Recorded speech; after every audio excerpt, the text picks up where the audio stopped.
नमस्कार, मैं कीना आज आप लोगों के लिए सीरीज़ के फूल पाठ के मोस्ट इम्पोर्टेंट प्रश्न लेकर आई हूँ जो बोर्ड परीक्षा में पूछे जा सकते हैं।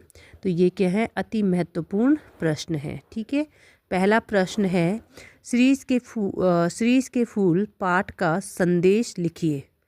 ठीक है, उत्तर है सीरीज़ के फूल पाठ का मुख्य संदेश यह है कि मनुष्य को जीवन की कठिन परिस्थितियों में भी धैर्य, शांति और विनम्रता बनाए रखनी चाहिए।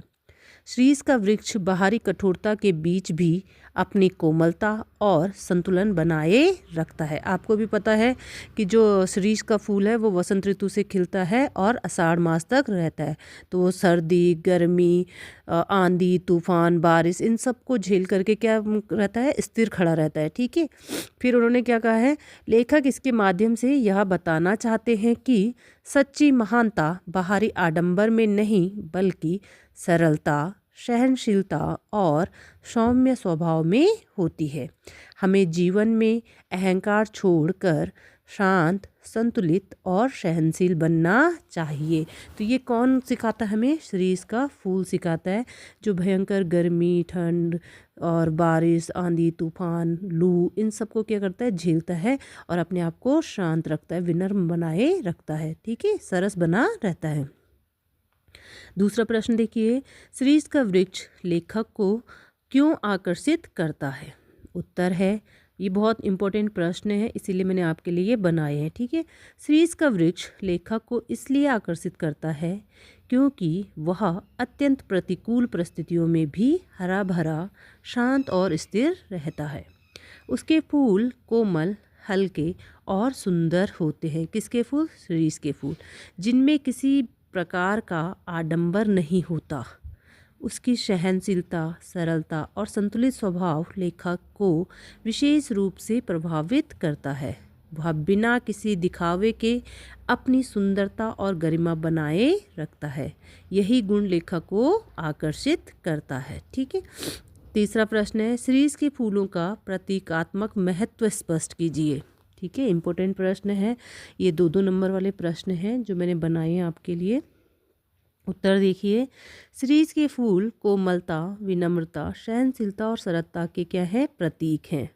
वो क्योंकि वो हर मौसम में क्या रहते हैं, कोमल बने रहते हैं, विनम्र बने रहते हैं और सभी चीज़ों को वो क्या करते हैं, सहन करते हैं। तो इसलिए वो कैसे हैं, सहनशील है।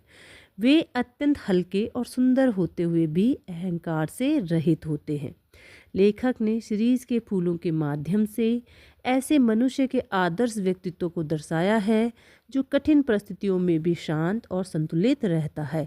तो उन्होंने किसके लिए बताया था? जो सन्यासी है। उन्होंने कहा शीश क्या है, एक सन्यासी के समान है। सन्यासी क्या करता है, विपरीत परिस्थितियों में भी, सुख दुख में भी एक समान बना रहता है। यानी कि वह क्या नहीं होता है, विचलित नहीं होता है। कठिन परिस्थितियों को देख के वो क्या नहीं होता है, विचलित नहीं होता है, वो शांत रहता है। तो उसी प्रकार से कौन है, हमारा शीश है। ठीक है, इस प्रकार शीश की फूल मानव जीवन में सौम्यता और धैर्य का प्रतीक है।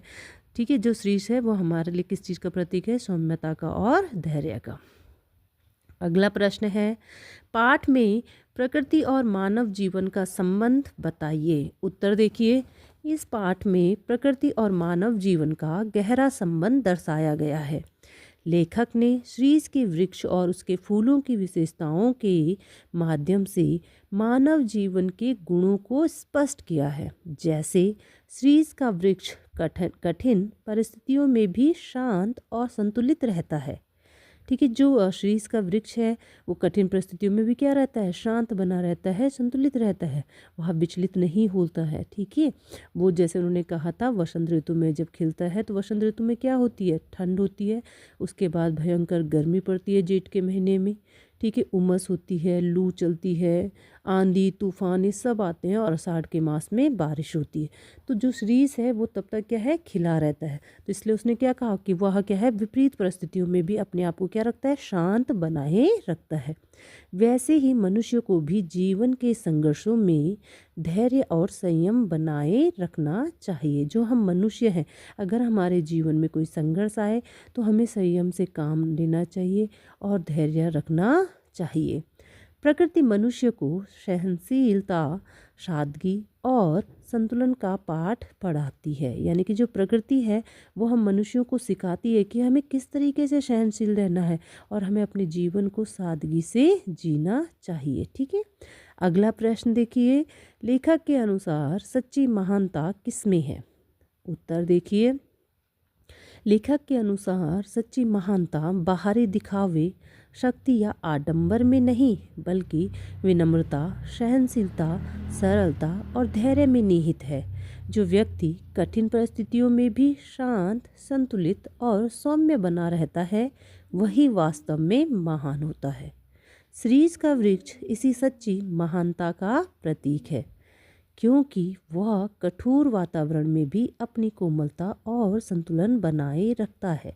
तो जो शीरीष का फूल है वो कठोर परिस्थितियों में भी कैसे अपने आप को कोमल और संतुलन बनाए रखता है, क्योंकि कहा जाता है कि जो शीरीष का पुष्प है या पेड़ है वह वायुमंडल से रस खींचता है और रस खींचने के बाद वो स्वयं को सरस बनाए रखता है। तो गांधी जी की तुलना भी किससे की गई है? शीरीष के फूल से की गई है कि गांधी जी ने भी क्या है, विपरीत परिस्थितियों में अपने आप को संतुलित रखा। ठीक है, वह क्या नहीं हुए, विचलित नहीं हुए। आज के लिए इतना ही। जो आपको अगर पूरा वीडियो देखना है, इसके आगे के प्रश्न पूरे वीडियो में आएंगे, वो नेक्स्ट वीडियो में है। धन्यवाद।